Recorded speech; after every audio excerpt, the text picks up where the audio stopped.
Good morning, everybody. Lee Brower here, and welcome to this week's edition of Meaningful Monday. I am grateful to be here. I am glad to be here.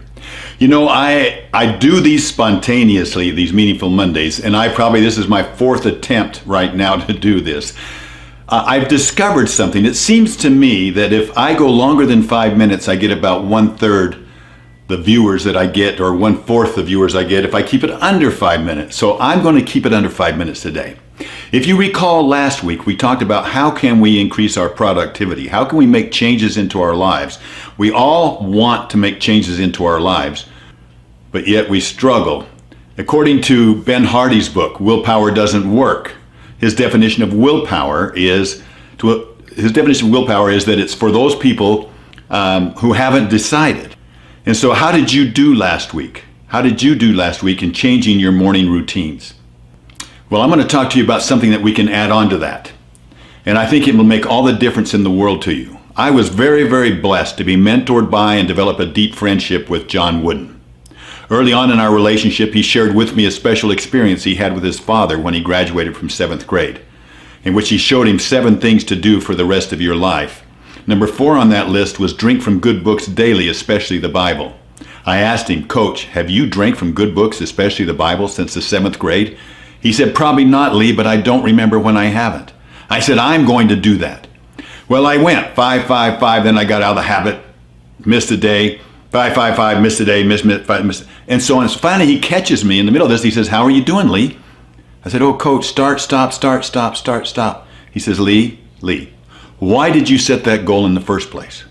And that caught me off guard, okay? And he said, let me rephrase that. Who would you be if you read from good books daily, especially the Bible? And that caught me off guard too.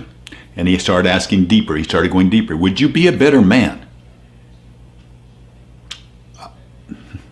Would you be a better father? A better husband? Would you be a better colleague, a better friend? Would you be a better businessman? Would you have more esteem? Would you have more confidence in yourself, more trust in yourself? How would you feel about that, Lee? What would that feel like? How would others look at you? How would they feel when they're around you? How would that change you? Would that change be acceptable to you? What would that feel like? Can you feel it, Lee? Can you feel it? Oh my goodness, he worked me over, you know, and then he said, all right, now capture that feeling and just read one word. One word? One word. Once an object's in motion, it tends to what? Stay in motion. Now, I know we've talked about this before, but redundancy is important. And it makes it, what we talked about last time, it brings it together. What's that one step that you can take? Ask me, have I read from good books daily since then? I can't remember when I haven't. I read one word a day. Have I ever read just one word a day? Never. Have I used it in other parts of my life? Absolutely. I put on my workout shoes and do a push-up every day. That's after thinking about what difference it'll make to me as I age, as I grab my grandchildren and throw them up in the air and race them and run with them. That's what inspires me, and I capture that and I get down. And do I ever do one push-up? No. I'm in motion, and I don't believe in goal setting. I believe in goal setting, but not goal setting with destinations. I don't believe in finish lines. And so what we really want are milestones. So what I'm focused in on are what are the milestones that are going to move me closer to that. Now here's the key. What is the smallest step that you can take? I talked about it last time, and I mentioned motion theory, but I said we'd talk about it later. This is now the time that we're talking about it.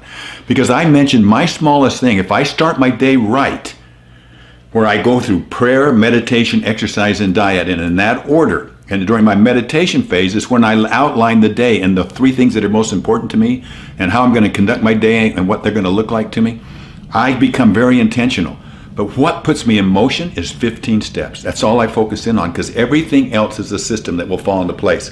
So I'm in our master bedroom. Here is our bathroom, dressing room. I come out of that 15 steps from the dressing room, right out this door where everything is waiting for me. Ask yourself, is it worth doing? If so, what would it mean to me? Who would you be if you accomplished this milestone or this vision that you have and the milestones along the way? And then say, what small step can I take today? And get it a small step that's repeatable. As you change your environment, your time, your energy, attention, and resources, and focus in on motion, great things can happen to you. Thank you for letting me spend this time with you. I look forward to talking to you next week. Bye-bye.